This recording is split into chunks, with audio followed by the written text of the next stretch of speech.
Saya Yusuf Sumarta. Saya kepala retail business di Sugar Group Companies. Saya eksekutif director di Gulaku, president director di JJ Royal Coffee, dan president director di Legenda Kuliner untuk food and beverage business. Saya kebetulan lulusan UC Berkeley dan MIT terakhir tahun 98. Dalam kesempatan ini saya ingin say hi to teman-teman di Amerika. Iya Pak ya, jadi sekalian temu kangen nih dengan teman-teman, nanti mereka akan lihat. Kemudian juga alumnus ya dari UC Berkeley. Bapak waktu itu kuliah di sana awalnya tahun berapa Pak? Saya graduate dari UC Berkeley itu 95, dari MIT 98. Oh jadi ada 2 degree sih Pak? Ya, masternya di MIT. Oke, di bidangnya apa Pak? Majornya? Dulu di Berkeley itu Mechanical Engineering dengan Material Science dan Engineering. Di MIT itu Materials Engineering. Jadi engineer semua. Engineer ya. Kemudian Pak, kalau sejauh mana aplikasi dari ilmu-ilmu yang pernah dipelajari Bapak dalam pekerjaan sekarang? Sekarang saya kalau di manajemen memimpin perusahaan, saya rasa pelajaran yang paling utama itu yang kita dapat dari misalnya pendidikan kita di Berkeley di MIT adalah tentang problem solving. Jadi background saya itu engineering, itu selalu mencari solusi akan problema-problema yang ada. Jadi kalau dulunya di bidang rekayasa engineering, sekarang tuh bidang manajemen dan bisnis. Jadi yang kita aplikasikan adalah kemampuan untuk memecah suatu persoalan yang pelik ke unsur-unsurnya dan kita solve itu dari bawah begitu. Dan itu sangat bisa diaplikasikan ya Pak, sangat membantu sekali gitu. Sangat bisa, karena yang kita pelajarin dari pendidikan di Amerika itu salah satunya cara berpikir, bagaimana memecahkan masalah itu ke aspek-aspeknya. Jadi dipisahkan dari misalnya masalah emosional, masalah manusia. Jadi kita melihat masalah secara terfokus. Jadi problem solvingnya itu jauh lebih mudah. Jadi lebih tertata gitu ya Pak, lebih sistematis. Ya, cara pikirnya tuh lebih sistematis gitu. Walaupun bidang apapun yang diterjuni juga akan bisa membantu ya Pak ya? Benar. Jadi saya merasa pendidikan engineering di Amerika itu sangat-sangat membantu. Pertama, mindset ya, cara berpikir. Kedua, proses-proses mencari solusi, apakah itu solusi teknis ataupun non teknis, yang banyak kita temukan di bisnis ya dan manajemen. Dan kebetulan setelah dari MIT saya juga pernah bekerja di McKinsey & Company. Jadi dari perusahaan konsultan itu juga saya banyak belajar. Berapa lama Pak di sana Pak, McKinsey? Saya di McKinsey itu kira-kira 2,5 tahun. Setelah itu banyak mengerjakan proyek-proyek untuk McKinsey sebagai kontraktor. Gitu ya Pak ya. Dan itu kemudian yang membuat Bapak kembali ke Indonesia untuk terjun secara real gitu di pekerjaan apa Pak? Mungkin bisa berbagi cerita. Saya selalu ingin balik ke tanah air. Jadi meskipun kehidupan kita di luar negeri di Amerika tentunya itu sangat-sangat menyenangkan, semua tertata rapi, lifestyle itu sangat-sangat bagus sekali. Dan kebetulan dulu kalau zamannya sebagai pelajar itu kan kita semua di provide ya oleh orang tua, sangat-sangat nyaman ya Pak. Nyaman gitu. Kan tapi itu dalam hati kecil itu selalu tanah air itu selalu manggil ya Pak. Manggil gitu ya, karena disinilah kita keluarga dan teman-teman itu banyak di sini, dan selalu ada kangennya gitu. Dan ternyata pilihan itu menjadi pilihan yang sangat tepat, meskipun pertama kali saya balik itu pas krisis Tahun 98 ya. 98 dan setelah itu kita bisa lihat sendiri bahwa Indonesia itu sekarang ekonominya sangat booming, sangat-sangat dipandang di panggung dunia ya negeri kita ini, dan saya rasa tidak ada waktu yang lebih baik lagi daripada sekarang untuk berada di Indonesia dengan segala kemajuan dan perkembangan yang begitu pesat untuk tanah air ini gitu. Ya, itu ya Pak ya. Kemudian Pak, kalau yang sekarang yang Bapak mungkin bisa ceritakan tentang apa bidang kerja sekarang Bapak? Saya sekarang banyak mengurusin tentang kopi dan restoran. Kopi dan restoran. Ya, kalau kopi itu mungkin boleh saya ceritakan. Kopi itu sesuatu yang unik. Jadi perusahaan kita itu JJ Royal Coffee, di mana misi perusahaan adalah untuk memperkenalkan kembali kopi-kopi terbaik Indonesia kepada masyarakat pencinta kopi di Indonesia. Seperti yang kita ketahui, Indonesia itu sebetulnya penghasil kopi salah satu yang terbesar di dunia, top 5. Dan beberapa tipe kopi kita yang Arabica, single origin dari Toraja, Mandailing, dan Java Estate itu merupakan 3 dari 10 kopi terbaik di dunia. Akan tetapi pada kenyataannya di Indonesia itu jarang yang mengetahui hal itu. Kopi-kopi yang banyak dikonsumsi di tanah air adalah kopi-kopi umum. Kopi-kopi yang terbaik itu malah diekspor. Nah, misi JJ Royal Coffee adalah untuk memperkenalkan kembali kopi-kopi terbaik Indonesia itu ke tanah air. Jadi sebelumnya itu orang bisa menikmati kopi Toraja yang single origin, specialty grade 1, Mandailing dan sebagainya itu di luar negeri malah. Di lokalnya ada dari kita ya Pak? Betul, malah lokalnya itu jarang. Nah, untuk itulah kita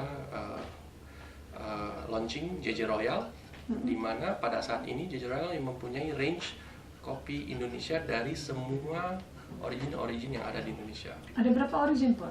Origin yang kita ada sekarang ada 10. Ada 10 dengan SKU sebesar hampir 60 sekarang. Nah, jadi tipe produk itu 60, originnya kita 10. Gitu ya, Dan itu semuanya specialty grade 1. Jadi kopi yang sudah terbaik mutunya menurut standar SCAA, Specialty Coffee Association of America. Baru belakangan saja ya Pak ya, itu dikelola dengan baik, dengan ditemukan lagi, kemudian ada juga pemilihan Miss Coffee apa misalnya itu ya Pak ya? Ya, apakah kebetulan, itu dari Bapak juga yang mengadakan atau gimana Pak? Kebetulan di tanah air lagi keranjingan kopi juga Bu. Jadi 3 tahun terakhir itu banyak sekali aktivitas-aktivitas untuk memajukan perkopian di Indonesia. Jadi salah satu pelopornya juga itu JJ Royal. Kita itu aktif memperkenalkan kopi-kopi Indonesia. Kita kerjasama dengan petani-petani di Toraja dan di Jawa untuk mengembangkan teknik bercocok tanam dan harvesting yang lebih baik untuk meningkatkan yield, sehingga bisa lebih banyak lagi specialty grade 1 coffee yang kita bisa hasilkan di Indonesia dan dinikmati oleh pencinta kopi di tanah air. Iya, memang kopi ini sebenarnya berarti Indonesia itu juga potensial sekali dalam hal kopi ya Pak. Kemudian juga ada banyak kemungkinan untuk kita memasukkan devisa misalnya dengan ekspor gitu ya Pak ya. Ya, kopi Indonesia itu kalau tidak salah tahun lalu itu nomor 4 terbesar di dunia dalam ekspor. Iya. Ya, jadi potensinya tuh sangat-sangat besar. Dan sebagai konsumen pun Indonesia itu salah satu bangsa yang paling keranjingan minum kopi. Penikmat kopi ya Pak? Betul. Jadi potensinya itu masih sangat-sangat besar.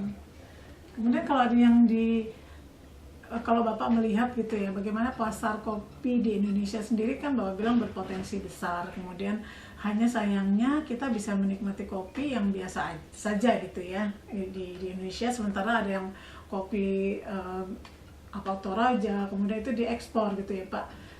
Itu bagaimana Bapak mengolah gitu untuk ke depan, untuk secara marketing, misalnya apakah itu nanti juga Toraja itu disajikan di Indonesia, bisa dinikmati oleh masyarakat banyak atau bagaimana Pak? Jadi kita sudah mulai 3 tahun yang lalu, di mana kita memasarkan kopi Indonesia yang specialty grade 1. Jadi semuanya single origin dari masing-masing daerah di Indonesia.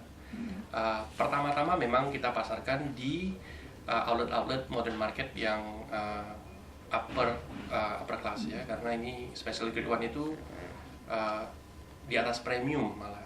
Jadi dan sambutannya itu sangat-sangat baik. Kalau di Indonesia itu misalnya Hero itu grade A-nya, Hero A, Ranch Market, Food Hall, itu sambutannya luar biasa. Kita selalu menjadi market leader untuk segmen itu.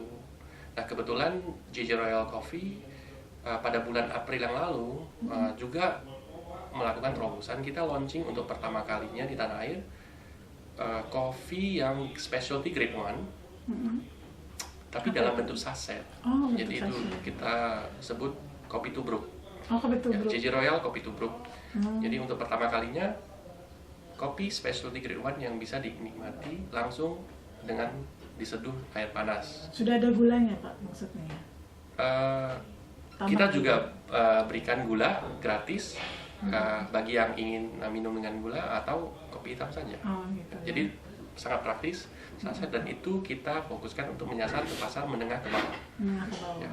Dan kebetulan hasilnya juga di luar dugaan, mendapat respons yang sangat positif dari masyarakat.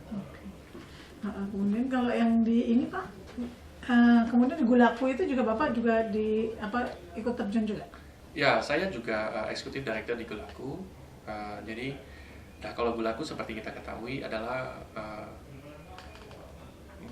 branded sugar, ya, branded package sugar yang pertama di Indonesia.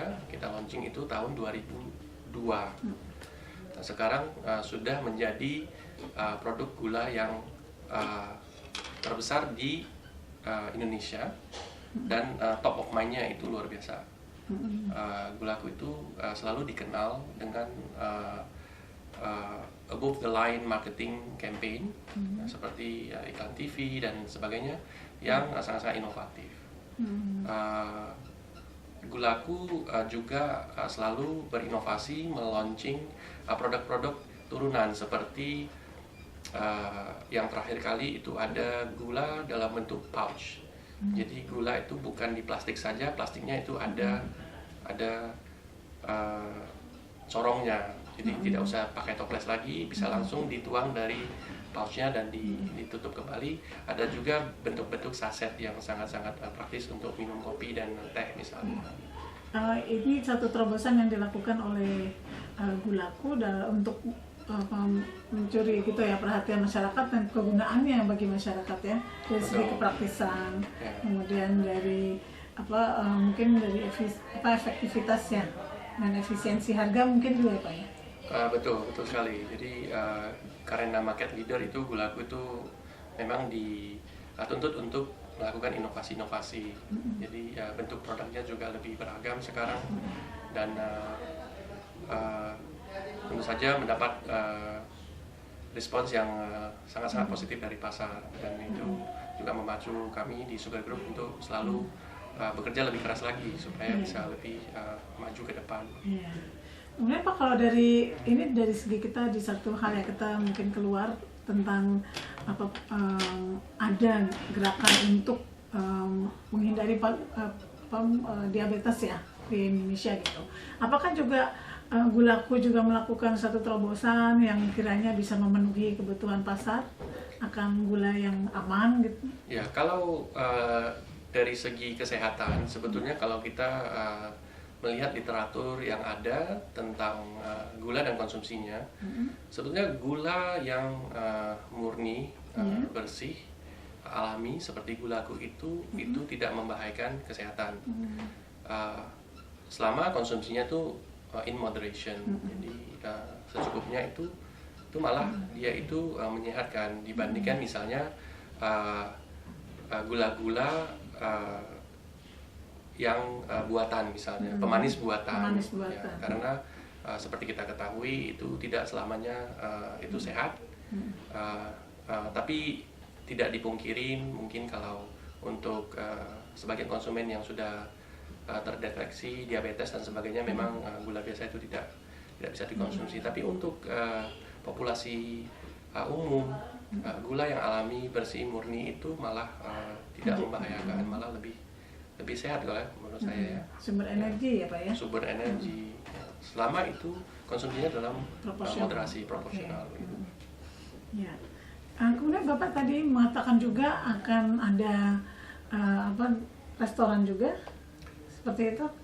Ya, dalam beberapa minggu yang lalu JJ Royal Coffee sudah launching untuk restoran kita yang pertama, yaitu JJ Royal Brasserie. Itu adanya di Jakarta, Ciputra World 1 di Mall Ciputra World, yaitu Lotte Shopping Avenue.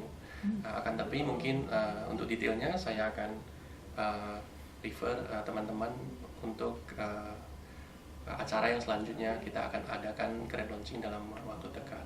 Tapi pada dasarnya adalah ekspansi kita ke lini bisnis food and beverage.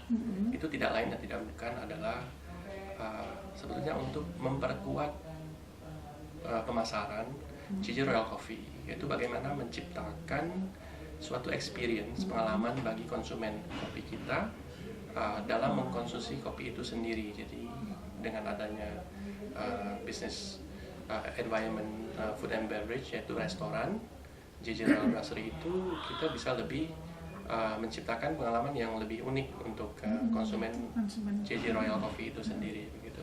Nah, detailnya kita tunggu tanggal mainnya, kita akan adakan grand launching dan di mana Kabari akan kita undang. Baik Pak, nanti ditunggu ya Pak ya.